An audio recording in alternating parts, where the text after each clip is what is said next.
राजस्व खुफिया निदेशालय को एक सूचना प्राप्त होती है। उन्हें बताया जाता है कि पिछले 15 दिनों से एक हीरोइन लगातार विदेशी यात्राएं कर रही हैं। जब इस तरह की सूचना राजस्व विभाग सुनता है तो कहता है कि इसमें कौन सी खास बात है।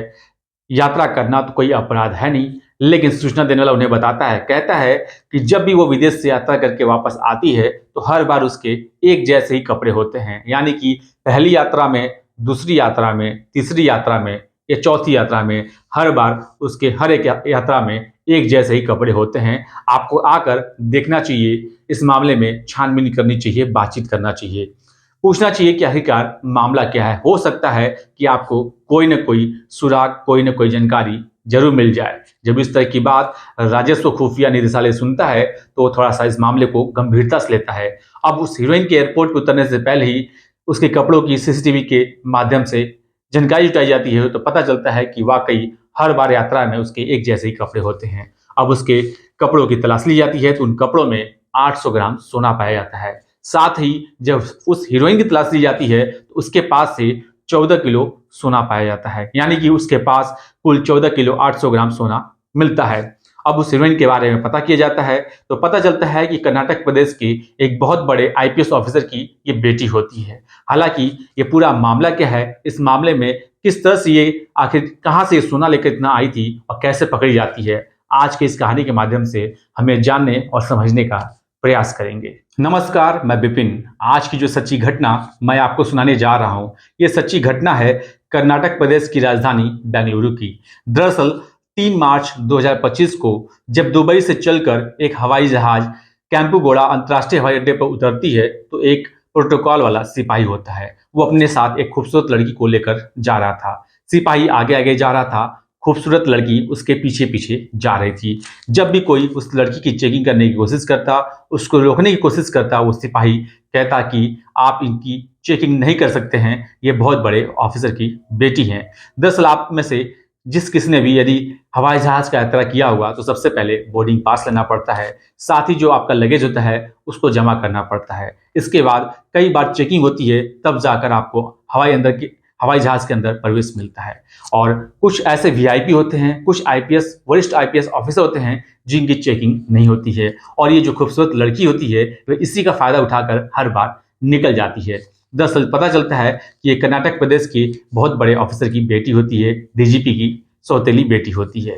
और जब इसकी जांच की जाती है, इसके कपड़ों की जांच की जाती है तो इसके कपड़ों के सूटकेस से 800 ग्राम सोना मिलता है। साथ ही जब इस हीरोइन की जांच की जाती है तो इसके पास से सोने के ईंट मिलते हैं। जब उनका वजन किया जाता है तो पता चलता है कि इनका वजन तो 14 किलो है। यानी कि उसके पास से 14 किलो 800 ग्राम सोना सोना प्राप्त होता है। अब उस हीरोइन को, जिसका नाम रानिया राव होता है, जो कि फिल्मों में काम करती है, उसे 3 मार्च 2025 को हिरासत में ले लिया जाता है। दरअसल इसके बारे में जब पता किया जाता है तो पता चलता है कि ये हर बार गोल्फ कंट्री जाती है। यानी एक साल में इसने 15 से 20 बार अंतर्राष्ट्रीय हवाई यात्रा कर चुकी है। हर बार ये गोल्फ कंट्री जाती है और वहां से ये वापस इंडिया आती है। हालांकि इस बीच में किसी की नजर पड़ जाती है इस हीरोइन पे और वो राजस्व खुफिया निदेशालय को इसकी सूचना दे देता है। इसके बाद इस हीरोइन की तलाश ली जाती है तो ये पकड़ में आती है। और खास जैसे पकड़ में आती है तो पूरा हड़कंप मच जाता है। खासकर पुलिस विभाग में हड़कंप मच जाता है। दरअसल जो ये आईपीएस ऑफिसर की सौतेली बेटी जो होती है, जब इसके बारे में पता चल किया जाता है तो पता चलता है कि साल 2014 में एक कन्नड़ में फिल्म आई थी मणिक्यन, उसमें ये हीरोइन का रोल की थी। इसके साथ साउथ के सुपर हीरो जो है जिनका नाम संदीप है, जिन्होंने मक्खी में हीरो का रोल किया था, उनके साथ ये फिल्म कर चुकी है। साथ ही कई साउथ के फिल्मों में ये रोल कर चुकी हैं। जब इनके हालांकि इस वजह से ये मशहूर तो थी ही, लेकिन जब 4 मार्च 2025 को टेलीविजन पे, मोबाइल पे, सोशल मीडिया पे, अखबारों पे जब इस तरह की न्यूज निकलती है कि तान्या राव जो फिल्म अभिनेत्री है, इनके पास से 14 किलो 800 ग्राम सोना एयरपोर्ट पे बरामद किया गया है, तो लोगों को यकीन नहीं होता है। इसके बाद पुलिस इन्हें कोर्ट में पेश करती है और कोर्ट से इन्हें 14 दिन का 14 दिन के लिए हिरासत में दे दिया जाता है, ताकि इनसे और भी जानकारी जुटा सके कि आखिरकार ये सोना ला रही थी तो कहाँ से ला रही थी और कैसे ला रही थी। हालांकि पुलिस इसके बाद रानिया राव के घर की तलाशी लेती है, तो तलाशी के दौरान करीब 2 करोड़ रुपए की ज्वेलरी मिलती है। साथ ही जब और भी तलाश ली जाती है तो करीब 2 करोड़ 29 लाख रुपए नकद मिलते हैं, यानी कि इसके घर से कुल 17 करोड़ 29 लाख रुपए मिलते हैं। इसके बाद उन्हें जब्त किया जाता है, साथ ही इसकी जांच पड़ताल की जाती है। जब इस मामले में आईपीएस ऑफिसर से मीडिया बातचीत करती है, पूछती है कि आखिरकार क्या मामला है, तो साफ तौर पे मना कर देते हैं। कहते हैं कि मुझे इस मामले से कुछ भी लेना देना नहीं है। उनकी बेटी क्या करती है, अभी 4 महीने पहले ही उसने एक जतिन हुक्केड़ी नाम के व्यक्ति से शादी की है। उसका पति क्या व्यापार करता है, वो क्यों विदेश जाता है, विदेश से क्या व्यापार करके वापस आता है, उनकी बेटी कितनी बार विदेश गई है, इससे उन्हें कुछ भी लेना देना नहीं है।